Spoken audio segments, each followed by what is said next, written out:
gummy bear.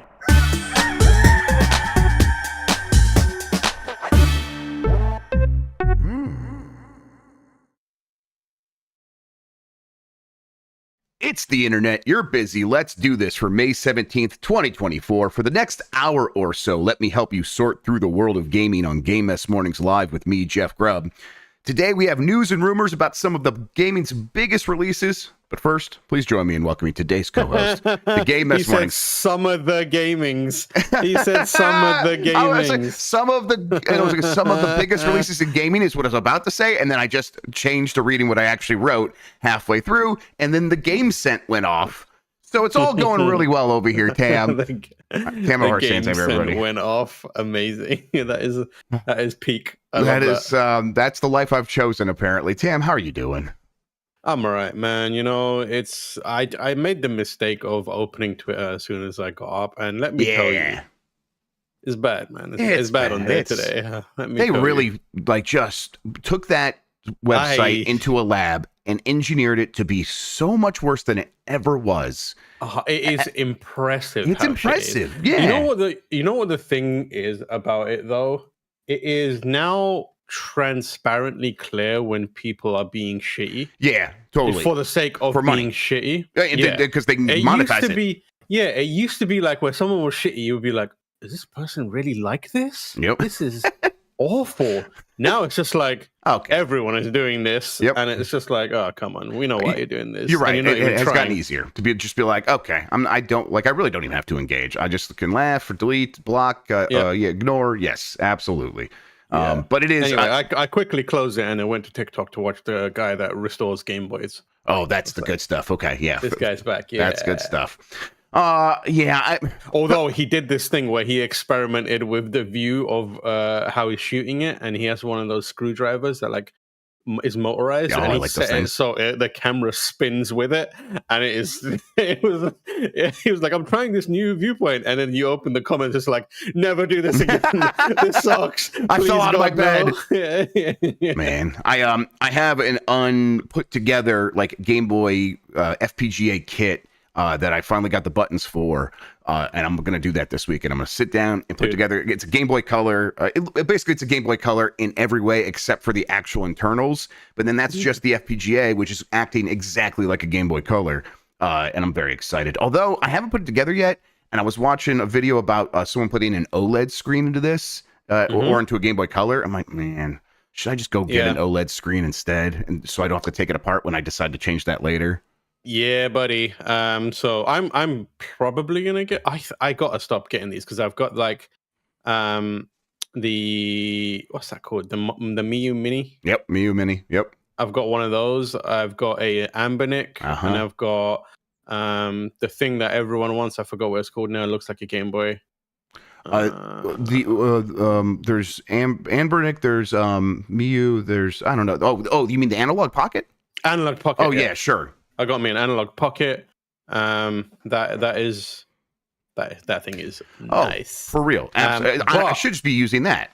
Yeah, but I've former GameSpot managing editor currently at PlayStation, Peter Brown.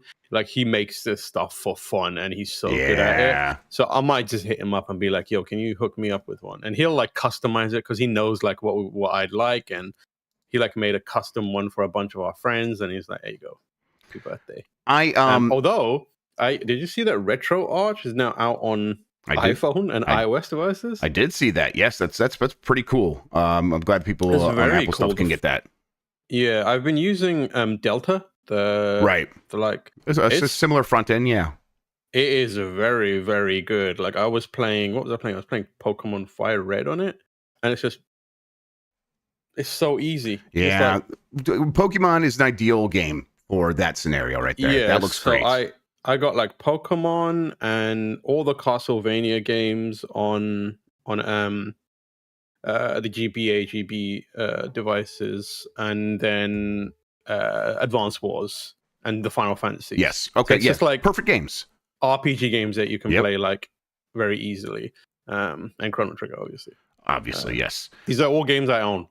Can I tell you what's happening literally right this moment on my computer while you are talking about these things? I just bought another one. Yeah. I am hitting, literally, I'm going to hit pay now because someone put the link to the Anbernic Game Boy Advance SP one. And there it goes. I am hitting What's it called? Let's see. It's one of those model numbers, but if you scroll down, DJ Team Money put it in chat. It is the Anbernic RG35XX SP because it looks like a Game Boy Advance SP. That's what I've been kind of waiting for. I in my heart, like, I know my hands are like kind of too big at this point to really, and I'm too old is the real thing, to really use the SP in a way that's super comfortable. I don't care. The SP to me was just such peak gaming. It's everything I was hoping for when they first announced the Game Boy Advance. And I love the clamshell design. I love just throwing it in the pocket. Apparently they nailed it. Homeboy over at Retro Game Core, he looked at it early and he was very satisfied with it. So I'm just bought it. It's only $50. Right. Yes, exactly. I'm getting the silver one. I think I ended up like paying like with shipping and taxes and everything. I think it was like 65, 70-ish. So it's on its way. We'll see. I can't wait to get it. It's coming from China, so probably be a couple weeks. What's going to happen is I'll forget that this moment happened, and it'll show up, and it'll be another little treat from me. Yeah. All right. We should explain what we do here. Most weekdays, I, Jeff Grubb, will help piece your gaming life back together. That includes breaking news and maybe even some of our own original reporting. For all these topics, I'll get the input of a bona fide expert who will make me look smart. If you are watching live on Twitch, welcome. You can always listen to the show later on podcast feeds by searching for Game Mess Morning, or find the RSS on giantbomb.com. You can also catch the show later with chapters and timestamps on YouTube. Hello, YouTube. Hello, YouTube. All right, we have a lot to get into, so let's start the morning mess with Grand Theft Auto 6 launches in fall 2025. This is from Sal Romano over at Gamatsu. I thought you said Saruman. It's from Saruman over at Gamatsu. Saruman, if we're saying your name wrong, feel free to let me know. Grand Theft Auto 6 will launch for PlayStation 5 and Xbox Series in fall 2025. Rockstar Games parent company Take-Two Interactive Software announced. Previously, the game had only been confirmed for a general 2025 release.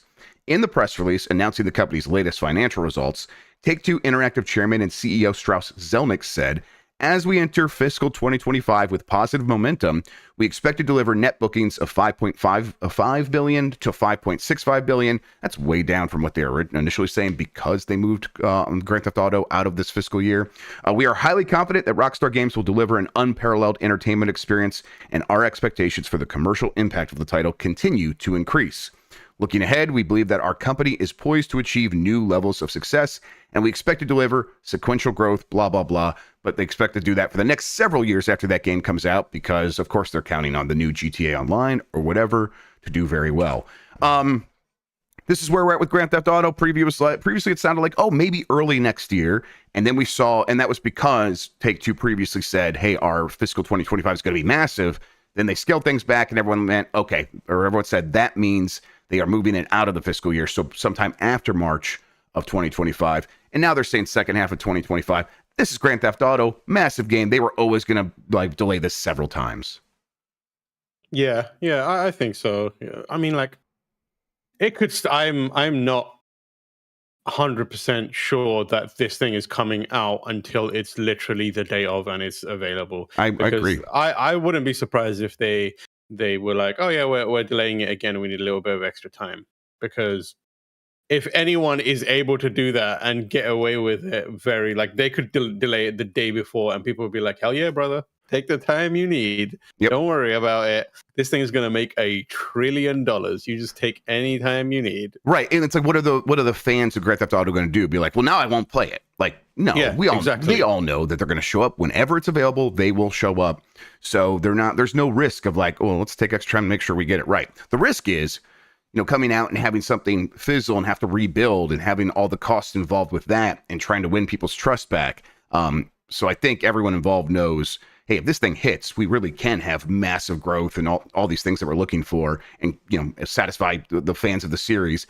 But, they don't want to miss in the first place. So that's why we keep hearing this thing slipping in the background. They've never said, they never said officially like early 2025. That was just like in line with their expectations. So they haven't publicly delayed this thing. So they're not even to that point where they've put a date on it that has slipped externally. That could still happen, though. We could get to that point as well. Honestly, I would expect maybe one more of those. That thing launching in early 2026 is just not out of the realm of possibility at all. No. This is the game that a lot of analysts are looking to be like. This is the thing that's going to finally move this console cycle forward. We had the report earlier this week, Tam, that half of PlayStation's monthly active users are still on PS4, and they are using that thing all the time to play games they already have: Grand Theft Auto Online, Roblox, Minecraft, Call of Duty, all these games that Fortnite.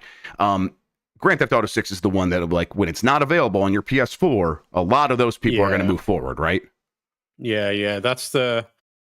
I wonder if Sony is out there trying to make bundles happen right now, or even Microsoft. Like, I would, because I don't think have they ever done a Grand Theft Auto bundle.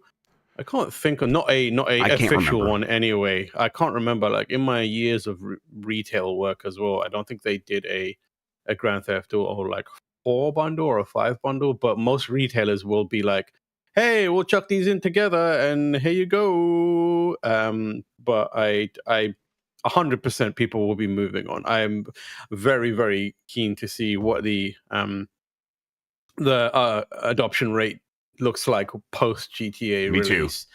It's going to be, you're right though, it's going to be wild. People are just going to be like, okay, I'm getting one of these things now because this is the game I will spend like $400-$500 on this, but I will be playing this game for the next 7 years, so it will be worth my while.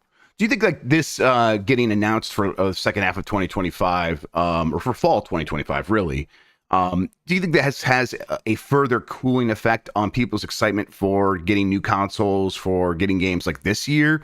Because I don't feel that way, and I think when we're talking to each other on the show, and when I see how the audience's reaction in live chat, I get the sense that people are like, well, yeah, I'm gonna play Grand Theft Auto when it's here, but in the meantime, there's all these great games to play. But did you get the sense that maybe the wider audience, it's a little bit different? Yeah, I mean, like we're talking about two very distinct audiences. We have the people who are paying attention to games and are actively interested in playing new games. I think once the time conditions in their lives meet what's necessary to buy a console immediately, that's pretty much what they'll do. The people who will wait are the normies, the general people, the people who make up the bulk of the ridiculous sales of Grand Theft Auto, because gamers buy it, but that's if every gamer bought it, it wouldn't be enough for to really hit the numbers that we know that Grand Theft Auto hits. It's when the normies come along and are like, this is Grand Theft Auto time, baby. That's when it truly skyrockets. I think the normies are the people who are like, oh, this is the thing that I know that I can play and I love, and that's when they come along. But I think that for gamers and people who are have a interest in games, or even have other franchises that they are into beyond Grand Theft Auto, like the Call of Duties or even the Marios and stuff, they will grab it the moment their life conditions meet it. Some people it's like, oh, I just save up money. Some people it's like, oh, I'm just gonna wait for this period to get to this year or this, and then treat myself, etc., etc. I think that's how it works. So all of that, when you just said Mario, I'm like, okay, Switch 2 probably will be out next year. Do you think there's any world in which this game launches on PlayStation 5, Xbox Series X and S, and Switch 2?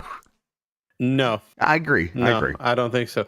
Not at launch. I think this is something that could happen years later.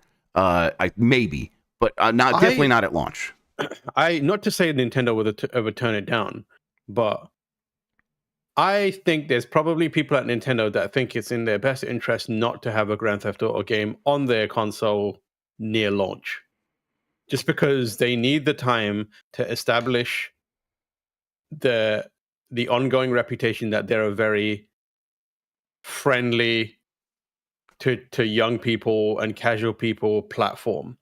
And I feel like people would see a Grand Theft Auto and be like, the fuck? This is that. Yeah. I don't think this is my own conspiracy theory. No, totally. I'm trying to there's definitely a time where I think you never want to go to a party and have Wario open the door. You'll be like, what kind of party is this? Yeah. I wonder if Nintendo even I think they're at a point where well, where else are you going to go for family gaming? Like, you gonna go to Xbox? You gonna go PlayStation? True, yeah. They don't give a damn about all that stuff. I mean, we got Mario, so whatever. Despite the games mobile they have, phones is where you go. yeah. Oh yeah, you're right. But like at a certain point, they don't know how to like really undo that. But like, hey, there's 50 games that have the word hentai on the eShop every day, and that hasn't stopped anybody. But you're right, that is different than. Like Grand Theft Auto makes headlines. The average parent doesn't know first what hentai is, and the second that it's there are games that have that word in the title on the eShop.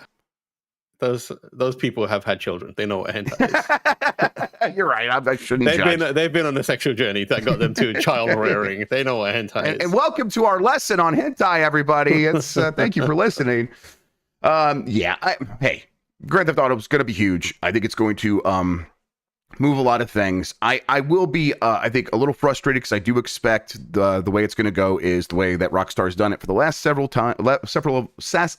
major launches. Excuse me. Grand Theft Auto 5, Xbox 360. A year later comes to Xbox One and PlayStation 4. Then a year after that came to PC. So like 2 years between the launch and the PC one. Then Red Dead Redemption 2 comes to consoles. A year later comes to PC. They are almost certainly going to do that again with this. And I want to just play it on PC to begin with, but whatever, beggars can't be choosers. I mean, they have, I think at this point, built in console transitions into the development and like release and future plans of Grand Theft Auto games, because like 5 being on multiple generations has been astronomical for them in terms of sales and also like mindshare and cultural kind of awareness around it. People are still playing online as well. I imagine that online will still have a significant part of Grand Theft Auto 6. It makes far too much money not to be. So we're going to be seeing and playing Grand Theft Auto for the next 7 to 10 years, I imagine. Okay. I mean, I like asking this question because it feels like, how can we even know at this point? But really, how long do you think it is between Grand Theft Auto 6 and Grand Theft Auto 7? Because my feeling is we could easily go 15 years, if not 20. Like, because they will want, that new version of Grand Theft Auto Online to just run forever. Yeah. When did 5 come out? 5 came out 11 years ago. Yes. Yeah, I think we get at least 10 years. At least 10. That's 10 like years. That is minimum. Yes, 100% agree on that. And then after that, I think it's all bets are off because the landscape could change. Their desire, their plan could change. It's going to be the same GT Online, but here's a new mainline entry that it now comes with to sort of reboost sales. Who knows how they decide to do it at that point? 10 years predicting things that are 10 years out is like so impossible to do. Yeah, and also like, in between now and then, that's not to say there won't be any Rockstar games. Like, there's a decent chance we get another Red Dead, right? Or like that Bully game that everyone's been dying for. Maybe even a new IP. Like, I know that they're very set in their ways and they're very happy making these 2 games forever. But like, I wouldn't be surprised if they came along and were like, we came up with a new idea. Here it is. Enjoy. Yep. And they also have like, I assume some sort of a deal, like arrangement with Remedy for Max Payne, so they'll have that part of it kind of going as well. Yep, man, I'm like looking at the time, like, man, we talked a lot about that way longer than I expected us to. All right, LA Noire. Dan Reichert's LA Noire, which apparently turned 13 years old today. Yeah. Yep. Go celebrate Dan in that game. All right, moving on. Microsoft plans to put this year's Call of Duty onto Game Pass, according to some reports. This is from Jordan Midler at VGC. Microsoft will add this year's Call of Duty game to Game Pass at release, it is claimed. That's according to the Wall Street Journal, who has sources with knowledge of the situation. This is yet to officially be announced, but if this goes through, it will be included in the subscription service. This would mark the first time a Call of Duty game has been included in such a service at launch. It would mean for players with access to Xbox platforms, the entry cost for the game would be as little as $11. Microsoft's plans a major shakeup of its video game sales strategy by releasing the upcoming installment of Call of Duty to its subscription service instead of the long-time lucrative approach of selling it a la carte, according to the article. Sam, here's my position on this.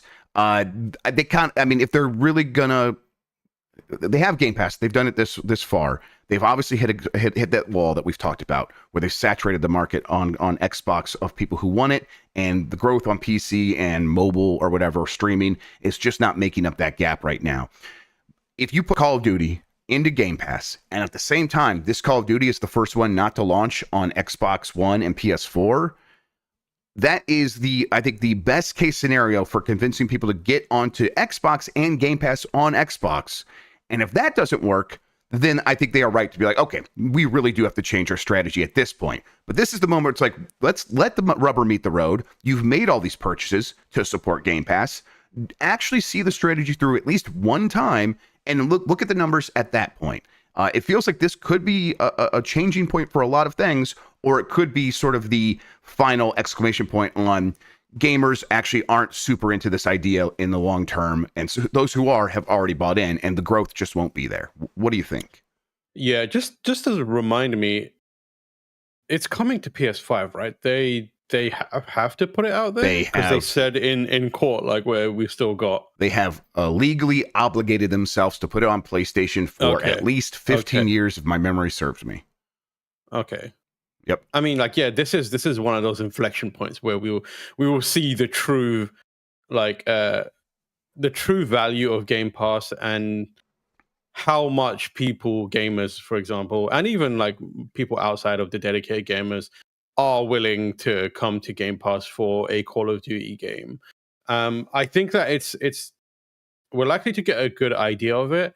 I think that also it puts a lot more pressure on ensuring that those people continue to stick around, because there's going to be a decent chunk of people who are there for the single player, right? Like, those people still exist. They play the single player and then they're done. But I don't think they're as big as the people who play multiplayer. The thing is, I think the Call of Duty audience has changed in a significant way. You had people who are like, we play single player and that's it. People who are like, I play single player and multiplayer. And then you had people who play multiplayer in the original Call of Duty games. Now there's a kind of group of people, and I think it's a significant majority or a significant number of the Call of Duty audience who are just like, I only play Warzone. Like, I am my Call of Duty experience is Warzone. It's not going to be as effective as before Warzone, 100%. Yeah, exactly. So I do wonder if it's like, hey, we updated Warzone for the new Call of Duty, and that is the only thing that people come to it for. In which case, that thing is free still, right? Like, so it's just like, maybe it won't have a kind of as major an impact as we thought. Oh yeah, but it is going to be a moment. It is like a rubber meets the road moment, as you said, where it's like, if anything is really going to move the needle on Game Pass and Microsoft's kind of efforts around it, and also how it's seen to the wider world, it is going to be this game, this Call of Duty. And we've talked about, like, okay, yeah, 40 million people still on PS4. There's a lot of people still on Xbox One even. And those people, a lot of them are staying on there because they're already happy with the games they're playing. But many of those people do play Call of Duty and still buy it every year. The game just simply wouldn't sell as much as it does if that wasn't the case. So if that game is not available to them, they will have to make a choice. And I think the choice will, part of the choice is, do I get it on PS5 and pay $70 there, or do I go with Xbox One and pay for Game Pass? Because either way, we're going to have to pay for a subscription service to play that game online. And then I get all these other games with Xbox. The other choice is, as you pointed out, I'll just keep playing Warzone. So yeah, exactly. So there is clearly not like just some like definitive 100% decision these fans have to make. They have another option, and yet still, this feels like the best case scenario for Microsoft to make those moves happen. At the same time, do you think? Okay, go ahead, please. Because I was going to change the subject a little bit. This is one of those moments also where it is absolutely critical that Microsoft puts in a lot of effort into making sure that they are attracting those people to their platform. Because Call of Duty is one of those games where it's like, I will go to the platform my friends are on for this game. Right. You can get that network effect working for you. Yeah, if just a couple start dominoes fall. Thing. Yeah. Yeah, exactly. Like, I would be trying to incentivize some sort of like, bring your friends to this platform scheme. Because even with cross-platform multiplayer, even with Discord, in people's minds, they're like, it's just easier if we're all on the same shit, because then we know we're all going to have the same games. And that is, we see this on Steam all the time. The most powerful marketing tool is word of mouth. This would be a word of mouth opportunity. But they have to. You're right. It's going to take a lot of effort to capture that energy. Yeah. I wonder if do you have faith that they could do that? I think they could. Yeah, I just it's hard. Like I would say Microsoft is aware of it, and I think they can do it. But the Microsoft of the last few months has been very, very difficult to predict. If you know what I mean, I do. Especially after the studio closures, I really don't know what is going through their minds, or if like the left hand is talking to the right hand right now, between the thing where it's like we shut down Tango and who just made Hi-Fi, and then we're in, out there talking about how we need games like Hi-Fi. Like that is just a weird moment where I'm like, oh, they're just chasing their tails right now. They might not know what's going on, and they're so like in the weeds and up their own asses that they can't tell what's going on around them. So like I think I would like to think that they are with it and have the wherewithal to take advantage of that. I am not 100% sure after the last few months, honestly. The bare bones basic thing they could do is be like, hey, if you invite a friend to Game Pass, they get a discount on, I don't know, this season pass for Call of Duty, which is like, okay, cool. This is the thing that will allow me to play and keep new content coming for months and months and months. And I'll go here because my friends are here, and also I'll get a referral discount and can give that to another one of my friends. Yeah. So I was gonna like just change it a little bit, still talk about this subject, but like, okay, so then Game Pass. Do you think that this is now also a chance for them to, I think, obviously raise the price? That seems like something that very likely could happen before Call of Duty comes out. Do you think there's also a chance here to sort of maybe reconfigure how Game Pass is presented? Because Game Pass Ultimate is $15 a month. I think it was maybe moved up to like $17 a month. I can't remember. But that's the one that has like all the games, games day one, and online multiplayer. And then like down at $11, it is no online multiplayer, but games day one and all the games. Do you think they're like move things around so it's like, okay, actually we want people, maybe the easiest way to do a price increase is to get those people who are on the $10 or $11 tier to move up to the $17 tier, and maybe we start rethinking like stuff like day one games on there and only get that through Ultimate. Do you think that's like, because you maybe get away with that with Call of Duty? Like this is the one opportunity where they could do something extreme. Do you think that's a possibility? I think they're more likely to introduce some sort of like unique Call of Duty pass, or like Call of Duty version of Game Pass, where it's like, hey, play Game Pass, get this version of Game Pass, and you get, I don't know, all the Call of Duty games, or something like that. Or it's like the first person shooter pass, where it's like, hey, you pay this amount of money and you get all these multiplayer first person shooters, or something like that. I don't know if that I feel like you can adjust the price on, and you can make it a little more expensive, but also cheaper than it might initially, than the other top tier one might look, if you know what I mean, like a middle ground pass. I don't know how they would do that. Like, I think it would be pretty wild if they were like, hey, pay this for a Call of Duty pass, when you only really want to play one Call of Duty game, right? Like you want the latest one, and that's it. But I don't know. I do think there is an opportunity for them to like reshuffle it. I don't know if making it more expensive is the right move. I feel like people are savvy enough to like notice that now, where it's like, hey, you're just adjusting language and trying to trick me into paying more for a thing that you didn't need to change. I think the smarter thing would be to really look at it and create some sort of new tier that is more enticing to people, as opposed to trying to take the two tiers and shuffle them about so it's more expensive. This isn't a money-making moment. Like, do the smart thing here and hope that pays dividends, because it brings in a lot of people. Yep. All right. Plenty more to talk about, but what we're going to do now is we're going to take a break. When we get back, there is a rumored Star Wars game. There's a rumored Valve game. Lots happening in video gaming. We'll get to all of that right after this.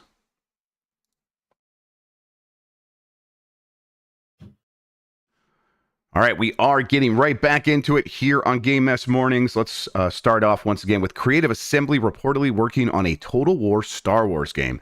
This comes from Kyle Knight at DualShockers. A total of 3 new Total War games are in development at Creative Assembly, with one of them being an officially licensed Star Wars game. That's according to DualShockers. The last Total War game to be released was last year's Total War Pharaoh, which was developed by Creative Assembly Sophia and published by Sega for Windows. A Mac OS version has been released, but published by Pharaoh Interactive. they're working on Pharaoh. They're going to do more stuff for that. There's stuff happening with Warhammer as well, and they're going to do more of that. The rumor here is, and now they're going to go over and do something with Star Wars. I'll say this is something that I've heard rumored for a long time, but it was always like it's so early that it's so far off that it might not be worth talking about. So and I know that rumor's been out there elsewhere. I've seen people kind of mention it in a few things here and there. I think it's a good idea. Star Wars has had some success in strategy games before. Feels like Disney and LucasArts, or I guess Lucasfilm, LucasArts is dead. Lucasfilm is at a point where they're like, we want to try a whole bunch of different things with Star Wars. And to me, that sounds like, okay, yeah, why not go back to the strategy genre? And this is like one reliable studio that can do that. And at the same time, a publisher like Sega would be happy to work with an established property like Star Wars to grow the Total War brand. So makes a lot of sense, right? Yeah, it makes a lot of sense, especially given what they managed to do with Warhammer. Right, I mean, that seems like a brand that feels completely like unapproachable in every single way, but they did some really cool, interesting things with Warhammer and brought in people who weren't huge fans of Warhammer or weren't like Warhammer nuts and were, RTS fans or like fans of Creative Assembly, and the game they made was really, really cool. I am interested in seeing how they approach Star Wars. I think they might simplify it a bit, because I think Warhammer was like they released a game and then they released a sequel which kind of expanded on that game, and they kept feeding into that same universe until it was one giant Warhammer experience. That could be an interesting approach for it, but I think they probably want something a little simpler and a lot more like traditional Total War-ish. Lot of opportunity there. I think that kind of appeals to the hardcore Warhammer, not Warhammer, the Total War fans. The conditions that you need to meet to kind of get on board with that are numerous, I think, and sweaty as fuck. You need to be into Star Wars. You need to also be into RTS games, which means you're into PC gaming. PC gaming, likely. I mean, like the Total War games, RTS strategy games have been on console, but usually, but likely on PC. Total War is a very much a PC kind of franchise. Yeah, and then you have to be, engaging on all those levels, and it feels very, very niche. So I do wonder if this could be their first attempt, or not first attempt, but another attempt at bringing a RTS game of this ilk to consoles. The only way you're really maximizing Star Wars is if you put it everywhere. Yeah, and that means and that speaks to your point of simplifying it even more and making sure that it's very approachable.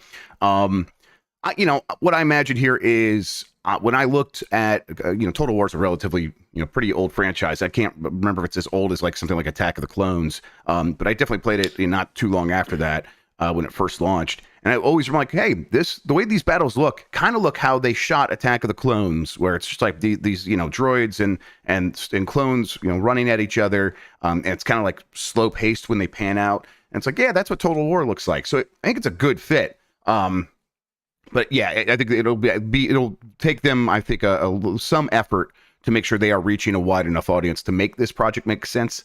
All that aside, hey, if it happens, it happens, and then we get it. And then if it doesn't do great, whatever, maybe we won't get another one. But at least we got one. That's also been kind of the story of real-time strategy games and Star Wars. Where Empire at War would come and Star Wars Rebellion. There was another one.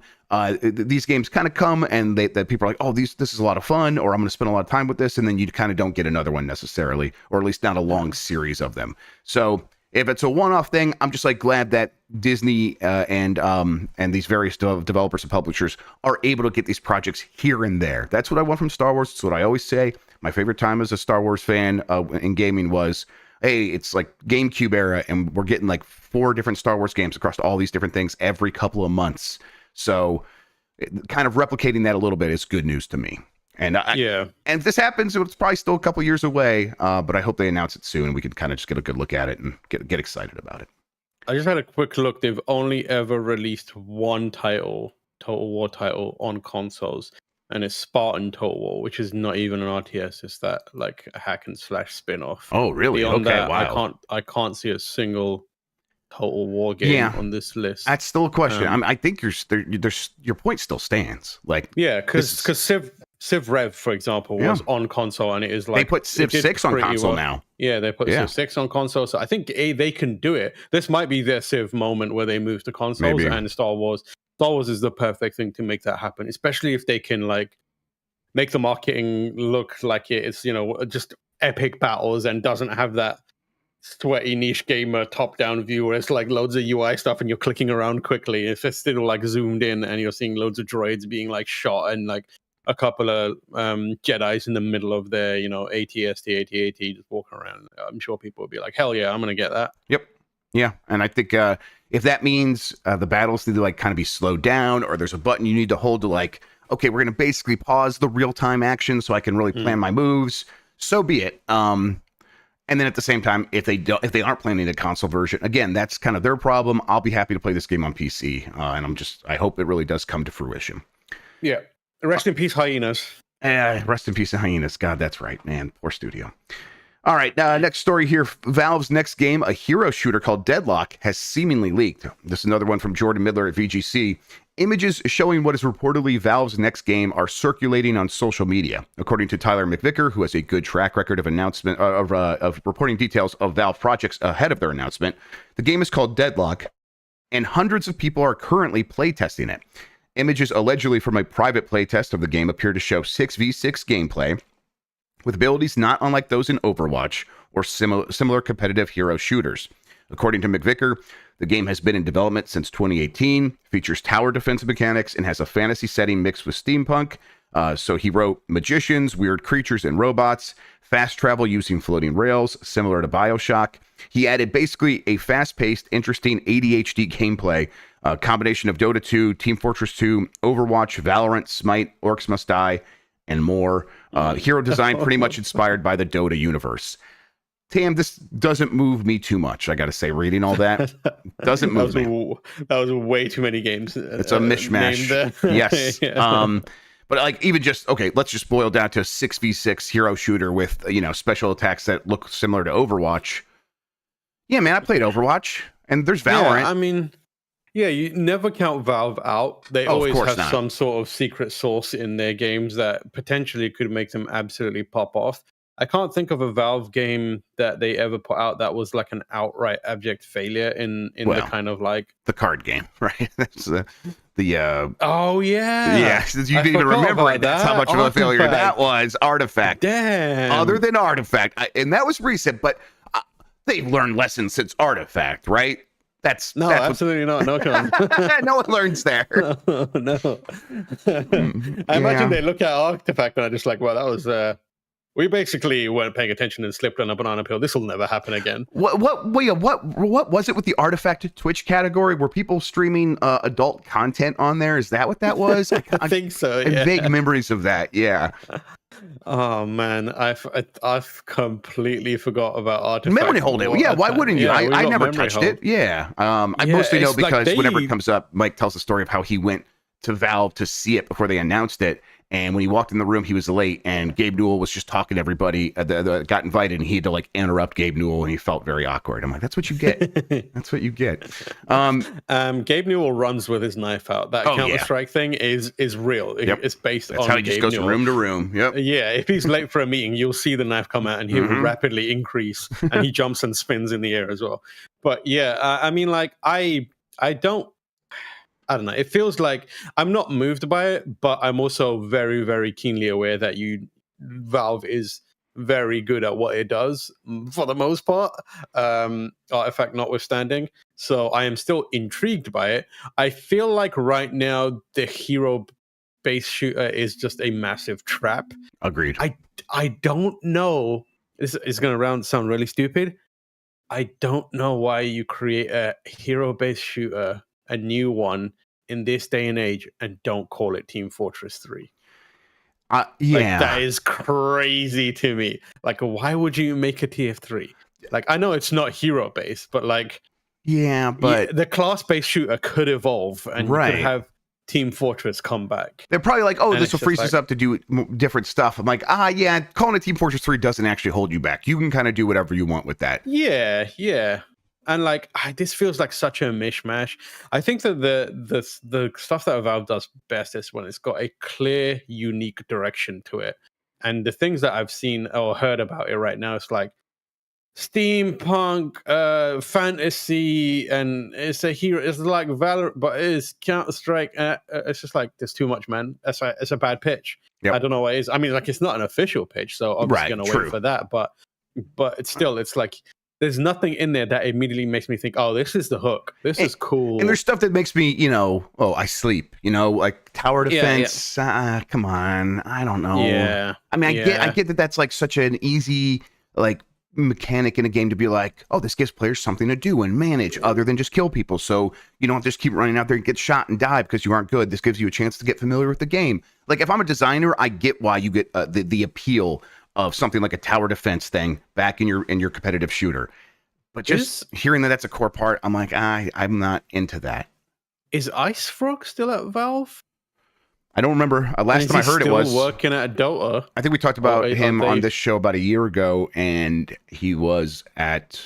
I thought he was he was there, but I don't know. I have not. Maybe this is Ice Frog's project. Says Colonel Sanders 21. That changes things a little bit, which is like, okay, Ice Frog knows a thing or two about designing satisfying games, but still, the lack of that's clarity. What it sounds like. This sounds like a designer's game. This sounds like a designer's game right now. Yeah, and I'm like, I just need to get to the point where I'm like, I do see it for myself in action. I'll go look at the screenshots and all that stuff, but I want to see how Valve presents it. So it's like, and here's what makes it a Valve game. If they compare those two things together, they'll probably have something. Yeah, I feel like no normie out there is going, oh my god, Ice Frog is making this. Only the sweatiest of gamers like us are like, oh shit, this is an Ice Frog joint.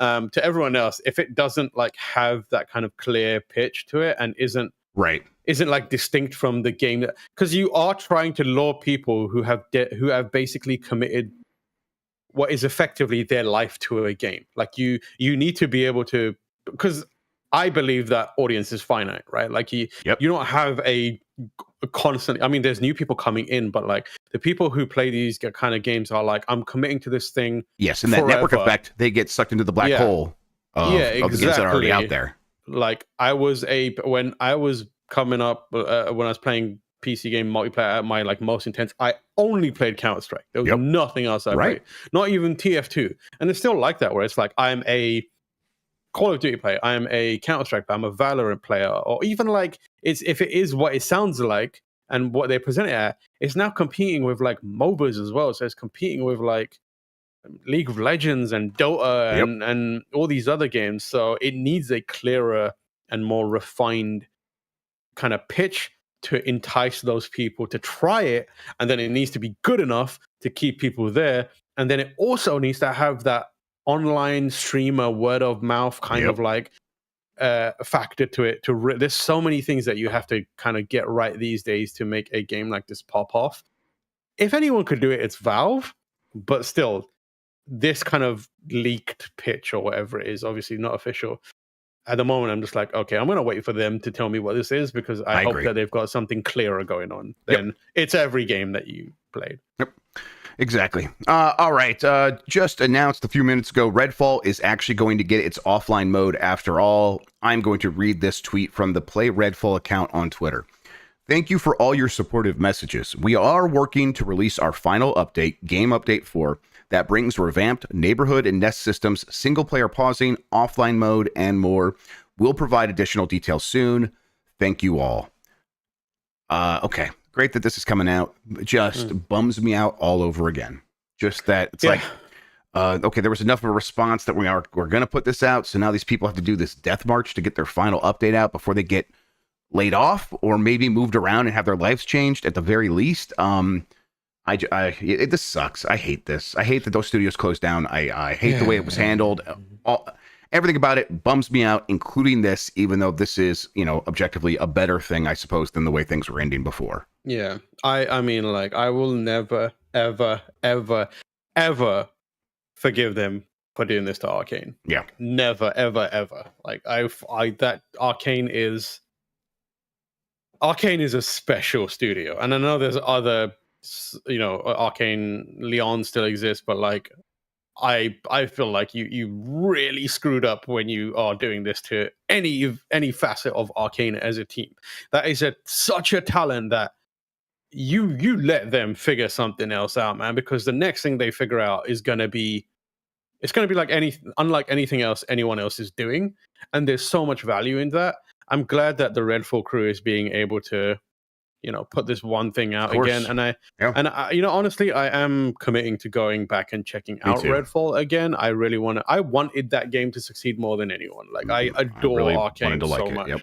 Yeah, and it wasn't what they wanted it to be, and also it's not what anyone wanted from them. And between them being shut down and also the news that, that there was that story about how they were pitching a new immersive sim, and it could have been Dishonored 3, I am just like, yep.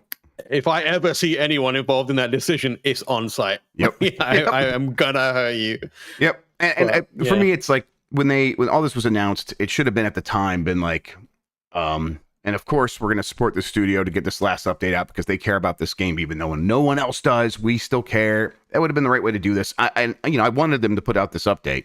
I did. So I'm glad it's happening. I just can't help but also still be very frustrated and bummed out by the way, the whole upset. Yeah. I am upset by this. The whole, it's been a bad year for Xbox, in so many different ways.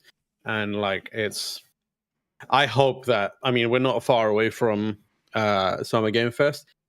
I hope that they come in there with some humility and are ready to explain and don't become defensive about it. Yeah. Because right now, you are not you're not in the best light, and you have done something that truly devastated gamers and didn't make sense to them. That's the thing I keep coming back to more than anything. It's we don't know what is expected of us or expected of games from you now. Right. Because it doesn't make sense. The things that you say and the things that you do are in direct conflict. So we have no idea what you want. We have no idea what is a success to you. We have no idea what you deem as a creative endeavor. We have no idea what you deem as a money-making effort. It's all over the place. So I'm excited. I'm not saying I'm writing them off completely. I'm sure there is some sort of vision there. Right now, I'm very bummed out by Xbox, and I say that as someone who owns 3 Xboxes literally right now. I really like using my Xbox. Yeah, I have paid for multiple Xboxes. I have purchased Xboxes for other people. Same. I've got PlayStations as well. Obviously, I'm a ambidextrous, platform agnostic gamer, and I want Xbox to succeed as much as I want PC and Nintendo and PlayStation to succeed. And I really hope they're ready to talk about what's going on and present a future for that company that is better than the last year. And I hope that they're ready to have some humility around these closures, especially Arcane, because people are big mad about that, and rightly so. Yep. Absolutely. I'm very curious to see how that all plays out over the next 3 weeks. God, we are running out of time. All right. A couple big news stories we got to get to before we wrap up. There's a report that a Lego Horizon video game is in the works. This is another one that I was hearing, but that's just so crazy. I'm like, no, someone else could say that. Someone else did. This comes from Alex Topley at Game Reactor. Lego games are often known for giving a blocky, cute twist on an existing IP, like Star Wars and Batman. So according to Insider Gamer, how about Guerrilla's post-apocalyptic world Horizon, and Horizon Forbidden West, that Horizon, everybody. Man, they are. Oh. Okay. Horizon is just being driven into the ground. Zangief is pile driving. You don't want the MMO and the TV show and another game and probably another game and then this game. With the utmost respect to everyone at PlayStation, everyone at the teams that work, I would be happy if we didn't see Horizon again for 10 years. Yeah. Please chill. Please relax. Horizon, I know a lot of people love it, but well, I'm not saying it's not good. It's not my thing. That's all. Yeah, I'm sure people will love it, but oh my God, do you? But the people who say Horizon's good, you're asking for Horizon's Lego game for real? Yeah, you want a Horizon? We're not having Lego? a conversation about whether Horizon's is good or not anymore. That's over there. What is this game? That's what I'm asking. That is exactly it. But like, I am the giving the benefit of the doubt part of my brain is like, Sure. oh, they want to appeal to a different audience. They want to appeal to 100% get them while they're young. That's fine. But like, also, it is the other cynical part of me is just screaming. They want to milk the shit out of this, and They also are. like, I am not as confident as they seem to be in the kind of like potential Universal that appeal. Horizon has to become universally appealing in the way that it's going into like, you know, every single genre. Like, I don't under, if this is real, I'm just gonna be like, more power to you. I will definitely check it out, and I will not. I'm not going to write it off. Yeah, I'm not going to say it can't exist. It just confuses me. I'm just confused by this, Yeah. and also I'm like, I feel like you're driving that IP into the ground and like making it something that people stop caring about much quicker than you think that you're doing. Then you think that you'll get out of, you know, putting it everywhere and benefiting from it. This isn't I don't believe this is one of those IPs that is like, there's always an eternal thirst for more of this. Right. I think this is one where it's like, oh, New Horizons coming out every 5 years or 3 years or whatever it may be. And it's okay. And if this comes out, is this going to be the first like Lego game that isn't on the Switch in some way for that audience? Maybe. So it's going to be just on PlayStation and PC. And has that ever happened before where one of these Lego games came out and wasn't everywhere? Because that's a good point, actually. Also weird. It will be on PC. Sure. I know why this is happening. They had that Lego tall neck, didn't they? They did have that Lego tall neck. Yes, they did. This started ages ago. Oh my god. Yep. I forgot about that. They already have like their tendrils in the Lego business with that stuff. So, okay. I mean, that Lego tall neck was pretty cool, but did Jan call it Lego longback? You can't. It's okay. All right. Hey, whatever. I'm not gonna deny anyone their fun, and this is your fun. Lego Taylor Swift. Is that what you're saying? I think so. Yeah. Well, it's still weird to me. Confused. I'll be very interested to see how they present it. And I suppose part of me is like, I sometimes like those Lego games. There's no world in which I'm like, well, let's sit down with the kids to play Lego Horizons. And it feels like opportunity cost. We're missing out on something that maybe I would have, but I don't know.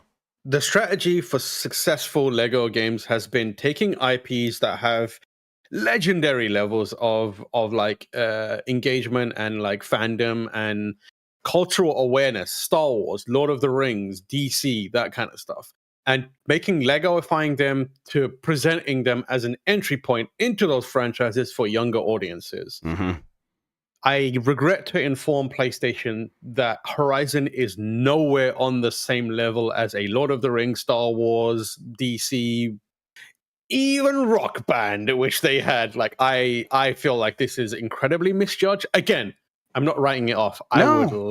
I would love to. I hope it's good. And they can prove us wrong too, right? I'm gonna try it. Please prove me wrong. The show comes out and is really good, and then that changes the calculus on everything, and then they hit while the iron's hot, and they prove us wrong. It could happen. Yeah, I will. I hope the TV show or whatever, and the Fortnite clone, and the clothing line, and the cereal does great for you. But I am very happy to not hear from Aloy again for a while. You know, or whatever. I reviewed that VR game, and I was like, I forgot about the VR game. Yeah. I mean, how could you forget? It's the one game on PlayStation VR 2. Yep, that's right. I reviewed it, and I was like, yeah, this is fine. That's the game. Yep, that's the game for this thing. All right, later. It's not even weird. It's not even like a weird choice. You know, if it was like we made Lego Death Stranding, I'd be like, hell yeah, brother, let's do this. You're right. It's not weird in the way that weird can be interesting, right? Yeah, exactly. It's not weird, interesting. It feels cynical, cash grab. This feels like, and I'm just like, oh, it's obvious how they're going to do it, right? I get how this works as a Lego game, sure. Yeah. This is an attempt to push an IP into mainstream. They're giving it the push. Yeah, they're trying to put it over, brother. Yeah. Good luck to them.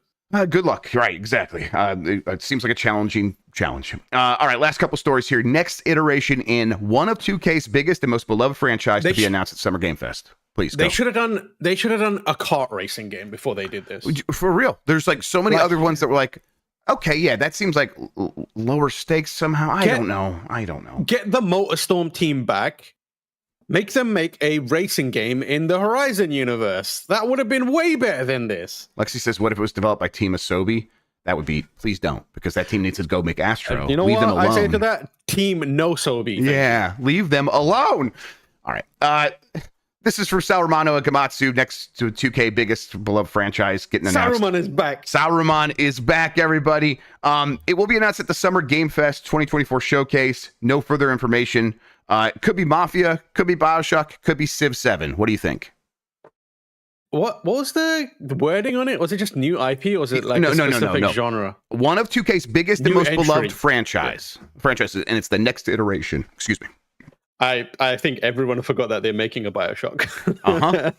Yeah. And I did until I read it in this story. And I'm like, oh yeah, I guess it could be BioShock. I mean, it could be BioShock. It could be Borderlands. Borderlands makes a lot of sense, right? Given that they have a movie coming out. Yeah. So I wouldn't be surprised if there's a Borderlands trailer where, you know, Jamie Lee Curtis is in it, Jack Black is in it, etc., etc. We're making the Borderlands game with the cast of Borderlands, etc., etc. I would prefer it if it was the BioShock game. I don't know if there's any life left in Mafia. The team that made Mafia just released a video game. Can you tell me what it is? They did? Yes. What, really? I will give you $10 if you tell me what game the team is it on like mobile Mafia. Or something like Nope, it is released on consoles and I believe on PC. I swear I didn't look at chat if someone put in there. Is it tennis? Is it the tennis game? It is. I owe you $10. Oh my God, I can't believe I remember 2K, yeah, tennis, whatever. Yeah, Top Spin was the last game. Oh my God, that's right. I opened that game up and I was like, Hangar 13, that's the Mafia people. And then I never thought about that again until this very moment. At Summer Game Fest, I will buy you $1 million. That sounds so. We're going to get a burrito so hard. I can't wait. Okay. Yes, they did just release a game. That's why I think this is Civ 7, because biggest and most beloved. I know some people are like, well, I don't care about Civ. Civ is massive, has always sold a ton, always has some of the most like concurrent players on Steam, and is beloved in a way that even like Mafia, and at this point, even BioShock is in. I guess if it's not Civ, it's BioShock. So Civilization Horizon, let's go. At this point, who would put it past them? That makes more sense than the Lego one. Last couple things here. Take-Two CEOs claims they didn't close Private Division Studios, Roll 7, and Intercept Games. He has said stuff like that before. That is so funny. It's proved to be a liar about these sorts of things. My man is just straight up lying. Right. Like, we laid off everybody, but the studio still exists. What does that mean? This is like, I hate to invoke this, but this is like Trump levels of like, what are you talking about? Yep. What were you talking about? No, for real. It's wild. It's crazy. I always say, like, when the reports come out and then someone at the company denies it, like, look for the space where both things are true. The space where both things are true here is they laid everyone off, but they still have a piece of paper somewhere that says this is an entity that exists or whatever, and that's the most you can get away with here. There's maybe a building that still exists that has a logo on it. Right, yes. Like, no, the studio still exists for tax purposes, as Slacker Chan says. Correct. There will be a CPA filing that company's, that subsidiary's taxes later this year. Sure. And it says everything about people in this position. They don't see studios as the people. They see studios as the building magical and little factories. Yes. The little factory and on legal papers. That's where the Keebler elves make the video games. Exactly. Yeah. Yes. Yeah. All right. That does it for the news. We got a poll question coming up here in a second. While I'm getting that set up, Tam, what do you got going on? Where can people find you?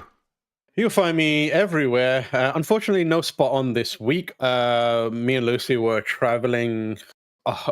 She is traveling an ungodly amount. Yes, so much. Yeah, but she's working on something cool. I was traveling with her for a little while as well. I didn't have to. Mine's on pause until next week now. But we didn't do a spot on because of that, because it was just like it was too hard to cram it in, and we didn't want to half-ass it. So beyond that, you can check me out and check us out. We got and UPF you can catch up on up. all the previous spot-ons as well. Go watch those again. Yeah, exactly. A train video.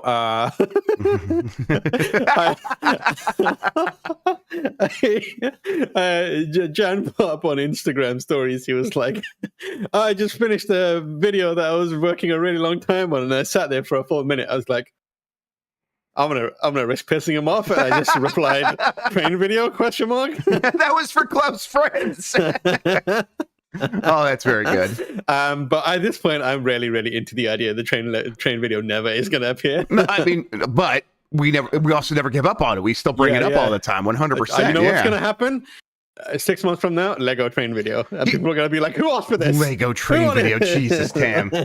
Here's the thing. Like, I realized over this last couple of years, me and Jan have very similar brains. And I know that, like, this is the kind of thing where it's a guilt thing over here that every time he looks at it, it's very painful. And that also makes it hard to go do anything with it. So, yes, that's just what it is. Go watch the WWE video, everybody. It's a good time. That video, it rules. So, I mean, to be fair, the priorities were 100% straight there. He focused on the right video, and also Jan is doing a crazy amount of stuff. But we're gonna have UPF later, where I will make Jan's life considerably harder by not using my normal setup and using a experimental jerry-rigged setup to just test some beta ideas. Setup.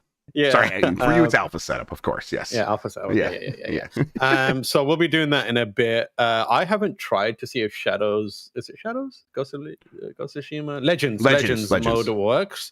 So we'll figure that out together later. I'm gonna go try that out here in a second. See if I can get logged in. Yeah. So that's happening, and then if you haven't already, please, and you can. Pick up a ticket to the live show on the 9th at the Bellwether Theatre in LA. If you are in the area, we'd love to see you there. If not, we'll see you online. That's pretty much it. That's right. Tickets are going, so everyone should get on there and pick them up right now. But go pick them up this weekend just to be safe. All right, let's see here. Poll question from yesterday. Are you excited about Assassin's Creed Shadows? Yes or no? 42% said yes, 58% said no. For me, I feel like an Assassin's Creed game from this audience, that's a pretty good response. Tam, I am so excited for it. Me too. It is hitting the notes for me. Them talking about how you can do the samurai action stuff, but there's a light meter when you're when you're Naue, there's a light meter. You can take out the lights and all that stuff. And it's like, oh boy, that sounds good. I'm so excited. So yeah, I'm very, very excited. It's got it's hinting at stealthy stuff, and I that's where I get most excited about Assassin's Creed, when it's doing stealthy, because Lord knows, where's that Splinter Cell game, you Eves, you little and it's old man. Remake of the first one too, just make it. Although man, if they remake that game and it actually does have ray traced lighting and it's fully systematic, ooh. I will. They keep doing Sam Fisher dirty, and in an age where Solid Snake has also been done dirty, like what's happening? Remember that bullshit? And they just laid off Arcane people, so we probably won't get. Yep, we're in a low point I think we have to now turn our eye to indie games for a lot of the stealth stuff going forward. Our stealth icons are being mistreated. Yep, it got immersive simmed. What happened to immersive sims has now happened to stealth games. Remember that bullshit when it was like. All that stuff was happening with Kojima, and then Ubisoft did a mobile game and had Sam Fisher show up in there, and Sam Fisher's like, there was another guy. Oh, he's gone now. I guess I'm the last one. No, you're not. You died before he did. What are you talking about? My man did not show up ever again. He was like, I'm still here. You don't get to do that, Ubisoft. Fucking what are you talking about? Get out of here with that. Fuck out of here. Poll question: will you get Game Pass for Call of Duty? Yes, I already have it. No, I won't get it, or I don't care about COD. Those are your options. Poll will go up on youtube.com/@GiantBomb. Click the community tab there. You can vote on the poll. We'll talk about the results on Monday here on Giant Bomb. Speaking of Giant Bomb, if you want to see our other content, while you're there clicking the community tab, click the live tab. That's where most of our stuff lives. We do most of our stuff as live shows, so you can watch everything there. A lot of good stuff this week. Earlier this week, we did a demo derby. That was a lot of fun. Looked at an old Ultra Game Player's CD demo disc. There was some weird stuff on there. It was a good time. And then plenty of other stuff to check out. Next week we'll get back into the normal swing of things. And UPF later today. Don't miss it. We're gonna try to play online multiplayer Ghost of Tsushima Legends. See how that goes. Tam, thank you so much for spending today talking with me about video games, man. I really appreciate it. Thank you for having me. I love being here all the time. Me too. Love having you. It is a great time, and I hopefully will be doing it again next week. Looking forward to it. Thank you all for listening and watching. You're the best audience in gaming. Until next time, have a good one. Take care of yourself, and goodbye.